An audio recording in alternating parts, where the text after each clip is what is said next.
Hello there. It's a new week. I am Bernie Miklasz, and this is the Bernie Show presented by DraftKings.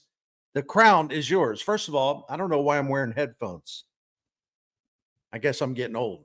No, I'm about to record a podcast with Will Leach. That's why. But anyway, that's neither here nor there. Welcome to the Bernie Show presented by DraftKings. The crown is yours. Just a reminder that here on STL Sports Central, I do one video per day and one column per day, Monday through Friday. And then I appear on the Randy Carrick Show every Friday morning at around 10:30 a.m. Central Time. Catch me on KMOX, catch me on Cardinal Territory, and I do the Seeing Red podcast with my friend Will Leach. All right, let's get into today's topic. I think it's a good one. If the Cardinals actually have a chance to trade third baseman Nolan Arenado this week, they have to get it done, period. Boom. End of discussion. Listen, I have been extremely skeptical, bordering on dismissive of any speculation concerning interest in Nolan Arenado in this year's trade deadline, which expires at 5 o'clock p.m. St. Louis time on Thursday. The Arenado trade stuff has been nothing more up until now, since he turned down the trade last winter to Houston. The Arenado trade stuff has mostly been, junk, rumor pile junk. And I just haven't paid much attention to it unless it would come from a national baseball writer whom I respect. And that brings me to Mark Feinsand, the superb national baseball writer for MLB.com. I do respect him and I do pay attention to what he says. The deal is this: with Colorado third baseman Ryan McMahon having been dealt to the Yankees and a bunch of teams trying to win the sweepstakes for Arizona third baseman Eugenio Suarez, he's virtually certain to be traded this week. There's going to be some other teams that need third basemen looking around for okay, who's left with Suarez and McMahon gone? Well, according to Feinsand, his sources tell him, quote, Arenado could be moved by Thursday's deadline, end quote. Among the clubs said to be shopping for a third baseman are the Mariners, Phillies, Astros, Tigers, Cubs, Reds, and Brewers. That list is not definite. There may be another team or two that's not on the list. There may be a team or two on the list that really aren't serious about Arenado. And some people say, well, yeah, you don't want to trade him in the division. Well, what do you mean by that? Why does that matter? If anything, I mean, Arenado is going to help one of those central teams maybe make the playoffs this year. So what? But then they'd be stuck with his contract. So what just throw all that stuff aside. Okay. Let's focus on what's important here. And so while I do remain skeptical, I do pay attention to Mark Feinsand and what he has to report, because he's not a make it up for a headline and clicks guy, and he's well connected within the industry. That doesn't mean Arenado will be traded. In fact, I'm still skeptical, not at the reporting, but just skeptical that it will happen, highly skeptical. So we'll see. But we'll see how it plays out. But if this interest in Arenado is for real, then I am surprised for several reasons. Number one, let's start with Arenado's no trade clause, which he triggered, as you know, to veto a deal to Houston this past offseason. He's earned the right to pick and choose and shoot down any trade. It's in his contract. I respect that. I would never blame him for putting the kibosh on any proposed trade that the Cardinals bring to him. That said, it would be awkward for Arenado to stick around if he vetoes a second trade proposal in the last 6-7 months or so. I'll get into that towards the end of this video. But the other thing is, we have to ask, like, where would Arenado want to go? Would he really want to go to Seattle, Detroit, and play in pitcher-friendly parks? Does an interested team really want to fool around with Arenado only to have him reject the trade, and then they're left still looking for a third baseman? It's a tricky situation. I want to bring this to your attention. There was an interesting comment over the weekend from Astros general manager Dana Brown. As you know, after agreeing to terms of a trade with the Cardinals, Brown had to sell Arenado on the deal of waiving his no trade protection and coming to Houston. But Arenado was turned off by Houston's decision to trade Kyle Tucker to the Cubs. And Arenado obviously saw that big move as an indication that the Astros were stepping back competitively. And it really wasn't true. Entering Monday, today, Houston is 60-45. They lead the American League West, and they have the AL's second best winning percentage this season. So the Astros need a third baseman after an injury to Isaac Paredes, he tore a hamstring. He's going to be out a long time. But Dana Brown, in an interview with Bob Nightingale, the USA Today baseball columnist, Dana Brown who runs the Houston baseball office, he made it pretty clear that his team is not going to get involved in any more Arenado trade discussions. This is what he told Nightingale, and I quote, "We tried to convince him that we're not rebuilding, that the window is always open with our owner.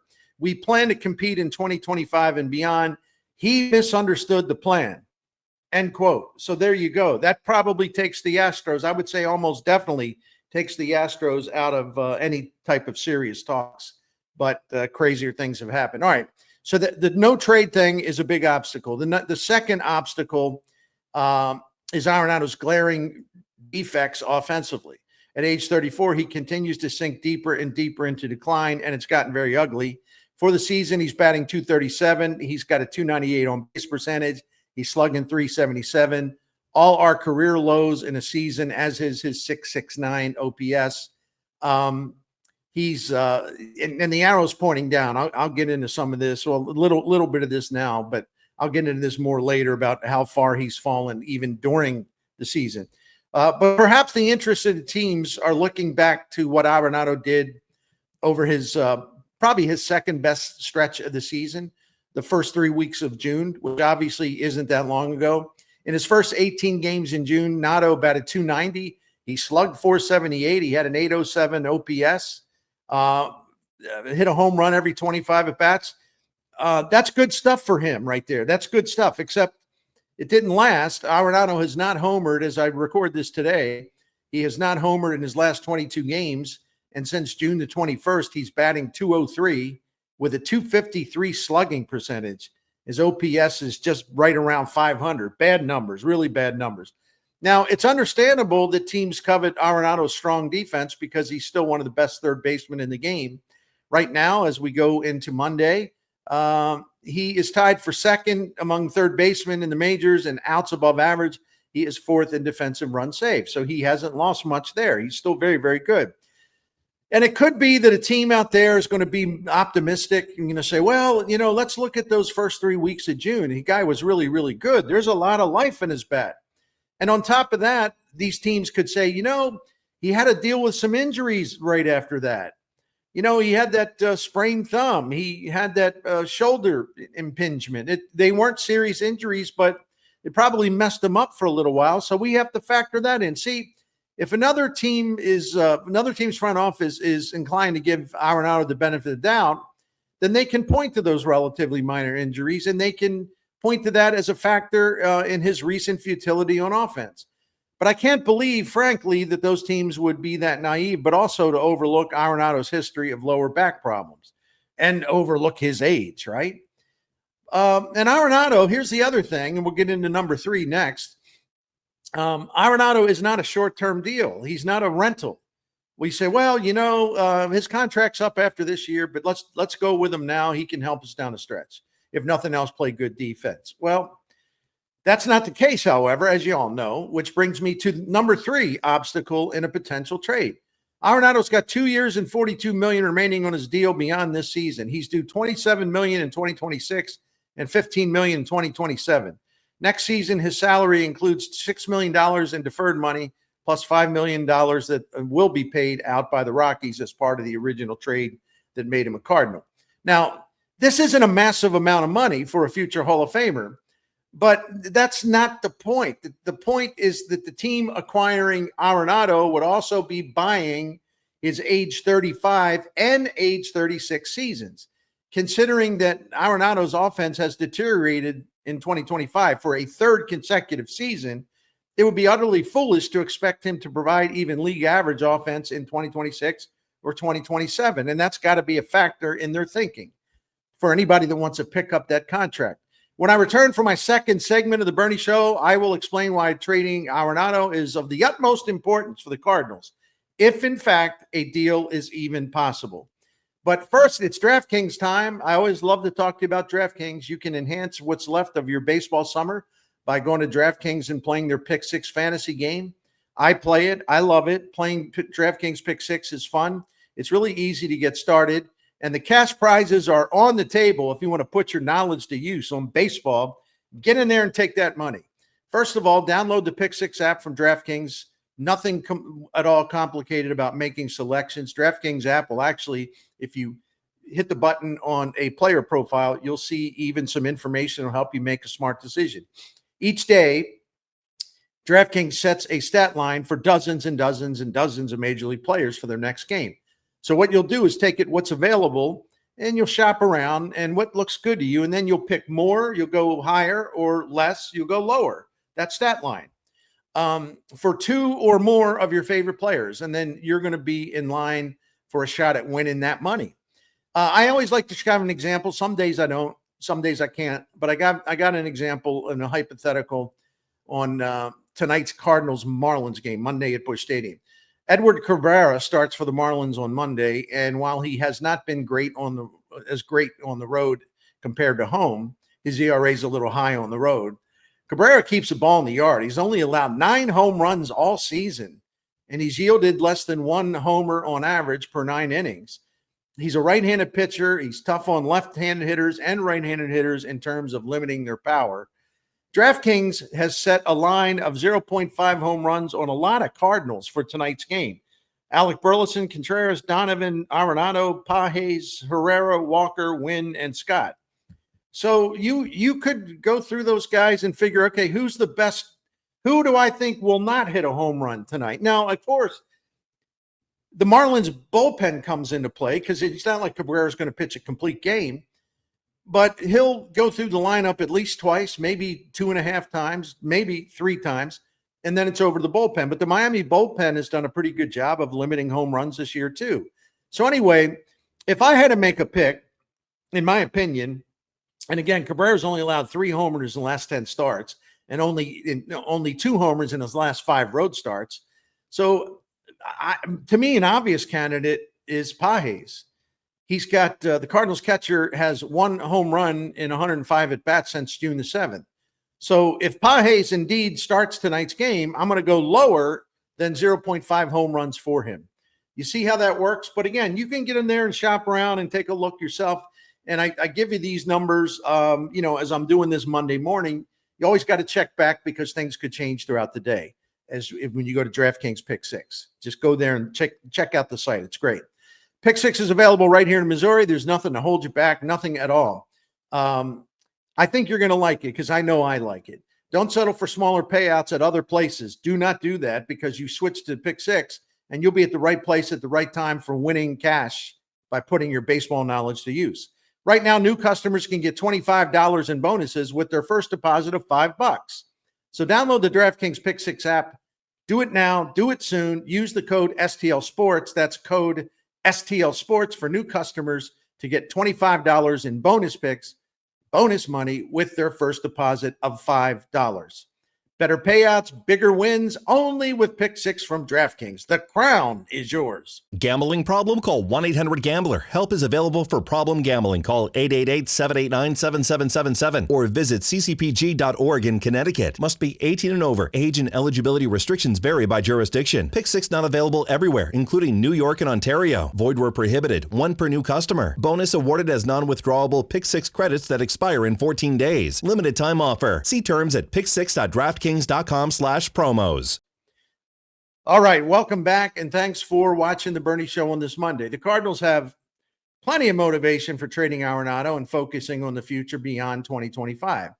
As we know, the Cardinals have a logjam of middle infielders, and that's true even before top prospect JJ Wetherholt arrives in St. Louis in 2026, if not 2025, later this season maybe, but he'll be in the starting lineup next season. He ain't going to come up here to sit on the bench or be a part-time player, that's for sure. So factoring Wetherholt in with the group that they have now, the Cardinals would have 3 second basemen in Brendan Donovan, Nolan Gorman, and Wetherholt. We could even add Thomas Saggese to the list because his primary position is second base, although he can play short and third. Wetherholt can play shortstop, and he is getting better there. But do the Cardinals really want to trade their shortstop, Mason Wynn? I don't think so, but you never know. You know why? Because Chaim Bloom's coming in and taking over. I don't know what he's thinking about any of these people, right? When you go to John Mozeliak, it's very predictable, but Chaim Bloom is not predictable. And Chaim Bloom will have a say at the deadline coming up on Thursday, although the final decision scarily rests with John Mozeliak. Now, some of you say, well, Gorman can DH Bernie. Well, of course he can, but have you heard of this guy named Ivan Herrera? He's the DH. They'll also rotate Alec Burleson in there as well, depending on who's pitching. They've got DH covered, is what I'm trying to say. Wilson Contreras as well when he's not playing first base. Donovan is very interesting to me. As I've talked about this, local media carries on and on and on and on about Donovan as if he's the second coming of Rogers Hornsby. It's that thing I always talk about, and it's really true of the Cardinals, more of the media, but it's true. With the absence of any true peak form established position players who are major league stars because they've earned it, and one all-star bid doesn't make you a star. I'm talking about big stars, right? We overrate in that vacuum. We overrate a dude like Donovan to a ridiculous level. He gains prestige because so many players around him offensively are average, below average, flat out failures or underachievers. I like Donovan a lot, and certainly respect him. So do not misunderstand what I'm saying here. What I'm saying is if some team out there like the Dodgers and the Yankees, who reportedly covet Donovan, as has been the case, looking at their situations, Donovan can play left field for them, and the Dodgers could use him anywhere on the diamond. And the Dodgers in particular are really, really smart, and they're said to be really bombing John Mozeliak with emails and phone calls about Brendan Donovan. Listen, Donovan, it all comes down to how the Cardinals see Donovan, not this year, not next year, but into the future. Donovan's got 2 more seasons after this one before he can enter free agency. And remember, the team haggled with him over his arbitration salary before 2025. It went to an arbitrator. It was just so incredibly stupid by the Cardinals. But what else is new? But they're already haggling with him. And by the time he's eligible for free agency, he'll be entering his age 31 season. I don't know if the Cardinals don't plan on locking him in now.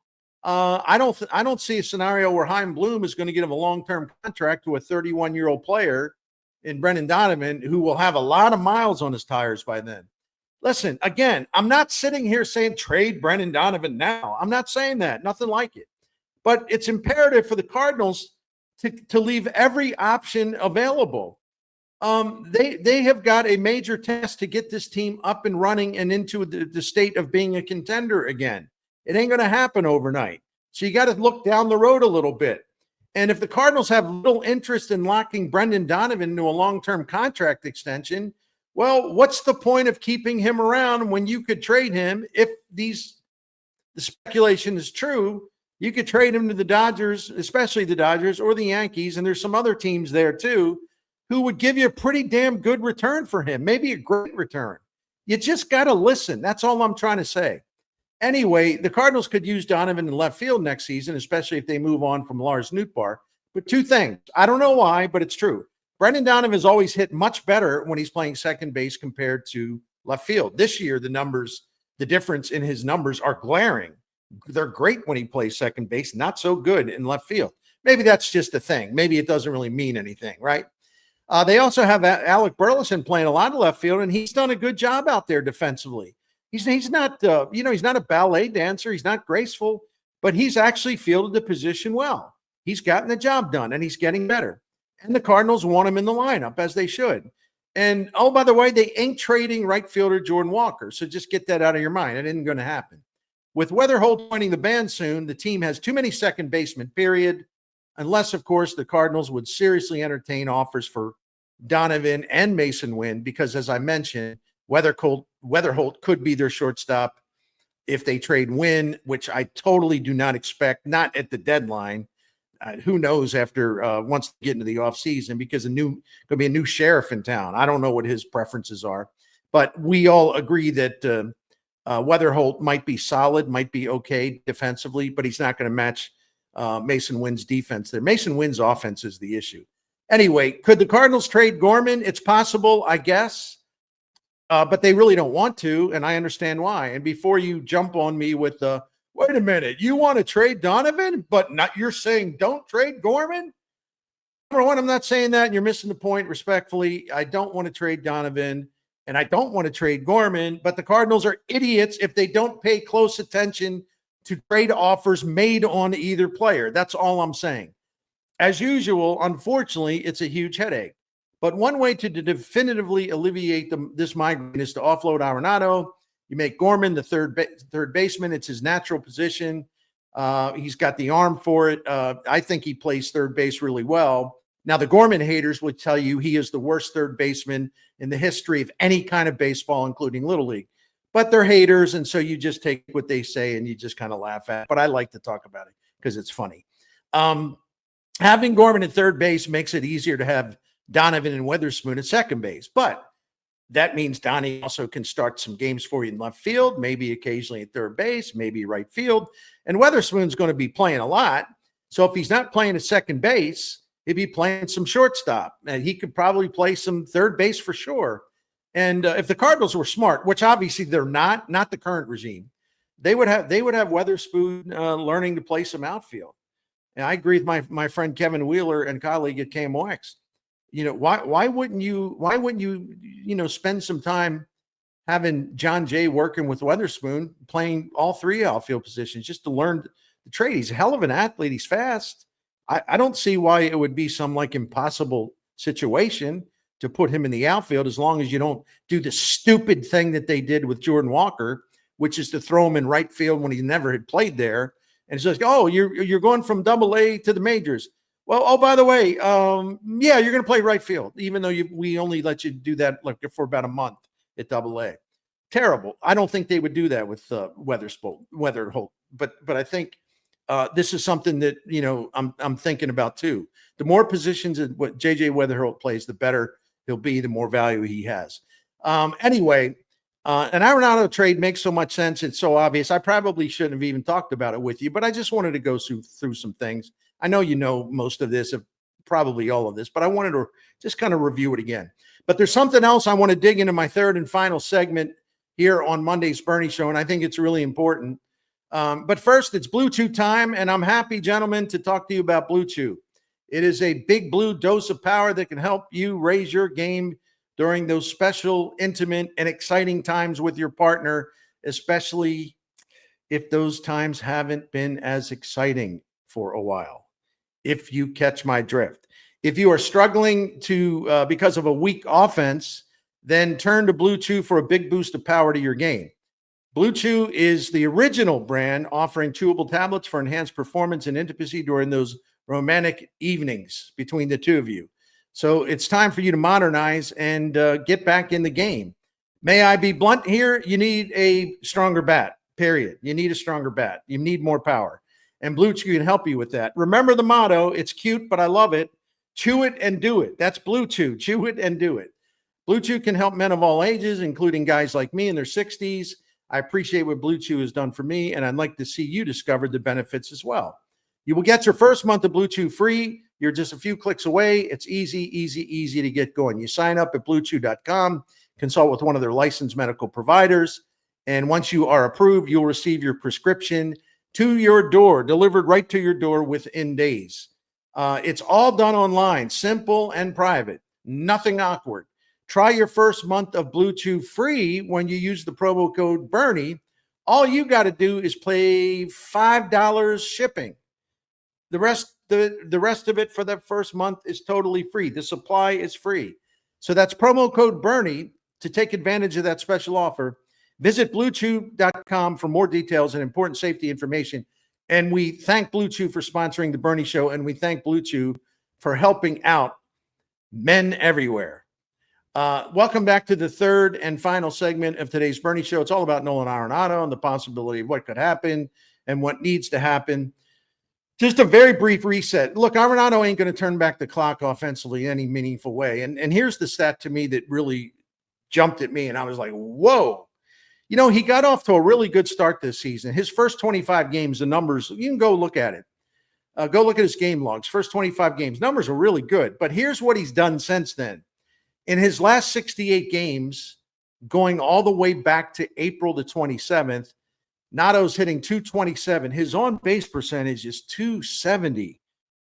I know a lot of people follow batting average. They don't care about on-base percentage. I look at on-base percentage before batting average because when you have a high on-base percentage, it means you're making fewer outs. It's as simple as that. So his on-base percentage is terrible, and his slugging percentage is terrible over this time since April 27th. 344. And this is no small sample either. These stats have come in Nolan Arenado's last 274 plate appearances. Those are pretty alarming numbers. They're not surprising, but they are alarming because that's really, really ugly. The way I see it, if there's any realistic chance of Arenado getting dealt before Thursday's deadline, it comes down to two people. Well, it comes down to the teams and the front office and, people talking out the terms of the trade, all that stuff. But then it comes down to two people. And I'm not including President of Baseball Operations John Mozeliak. Why? Because the Cardinals are not going to get much at all, if anything, for trading Nolan Arenado. And if his age and numbers I've given you here today haven't convinced you of that, then please give me some of your medications, because I would actually not mind maybe joining you for a little bit, floating in another universe far from reality. All right, the two people on the spot are, number one, Cardinals chairman Bill DeWitt Jr., and number two, Nolan Arenado. Having a chance to move Arenado would open and ensure ample playing time for the younger St. Louis hitters that I've talked about. Moving Arenado would make it less likely of the team feeling the need. Well, we're stuck with Arenado, so now we better really look hard at trading Donovan, something like that. That would lessen the feeling there about trading Donovan. They wouldn't feel maybe the urgency. And moving Arenado, and this is really important, would give the incoming president of baseball operations, Chaim Bloom, a lot more flexibility to work with in the planning for 2026, because he knows he can put Gorman at third or whatever his plans would be for third. You don't have that position blocked. That's more flexibility for the new boss. But if a trade partner is demanding that the Cardinals ingest a huge portion of Arenado's remaining contract, then DeWitt's got to do it. Now, why wouldn't he do it? Because after all, this is no rigid policy. The Cardinals have done it twice in the recent past, not that long ago. They had to send a bunch of money. They had to eat a bunch of money as part of the deal that sent the starting pitcher of the free agent signing. It was a disaster for the Cardinals. Just to offload the remaining contract, they picked up a huge part of that contract just to get Seattle to take them. And a few years later, the Cardinals and the Angels made a deal for Dexter Fowler, the center fielder, and this was a strict salary dump. The Cardinals gave the Angels $12.7 million to defray the cost of Fowler's $14.5 million salary in 2021. And by the way, it still ended up being a stupid deal by the Angels because he played 7 games before they released him. Anyway, so what would be the point of DeWitt stubbornly refusing to absorb a sizable percentage of Arenado's contract? All that would do totally is hurt his own team. It would hurt forward progress. His refusal, DeWitt, would entangle Chaim Bloom in a bad contract that prevents movement, putting position players, wherever they want to, moving around the chessboard, especially third base with Gorman. And it would give the Cardinals an albatross offensively at third base over the next 2 seasons. DeWitt would also lose more fans because his refusal to absorb a lot of Arenado's contract to get this deal done would only reinforce the accusations of DeWitt being cheap, right?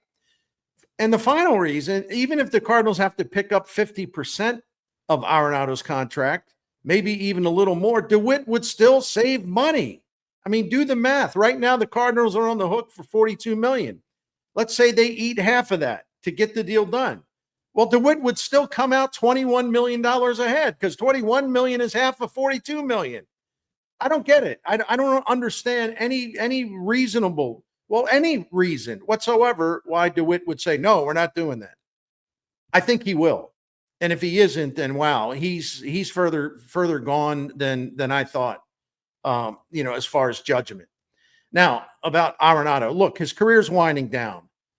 His offense is dropping and dropping and dropping. His value will only decrease going forward. The number of teams who will want to trade for him will be reduced. Who knows? maybe he starts to lose a step defensively next season and loses another step or two in 2027. And he has always insisted he wanted a shot at winning a pennant in a World Series before he retires. And he's running out of chances. Came to St. Louis, 21, 22, 23, 24, 5 years now in St. Louis. He's running out of chances. So if those goals of winning a pennant, being part of a pennant winner in a World Series team, if that really matters to him, then he can't be picky. He just can't be too picky. And does Arenado really want to stay here? Listen, I can't be certain of what the Cardinals are going to look like in 26 and 27. I don't assume anything. I don't believe they're going to be gutting the roster and going to a tear down or a total or a full rebuild or anything like that, because there's really no reason to do that. I'll discuss that in an upcoming video. But their chances, I think we all agree, their chances of winning a pennant or World Series between now through 2027 seem remote at best, and I'm being kind here. DeWitt can't be stubborn, but Arenado should not be as rigid and stubborn on his end of this either. I repeat, I would be very surprised to see Arenado traded this week. You know what would surprise me even more? That a trade is on the table. They've worked out the terms, but the deal gets pushed away by DeWitt or Arenado. DeWitt with no, I'm not picking up that much of the contract, and Arenado saying, well, I don't really, that situation doesn't appeal to me.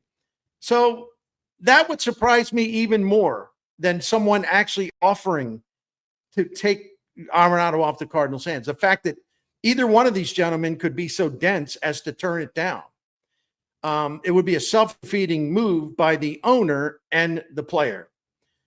That's it for now. Thank you all very much for supporting my work here at STL Sports Central. Please subscribe, hit that like button, and leave your comments. And a big, big thanks to DraftKings for presenting The Bernie Show. I hope you have a great rest of your Monday. Thank you.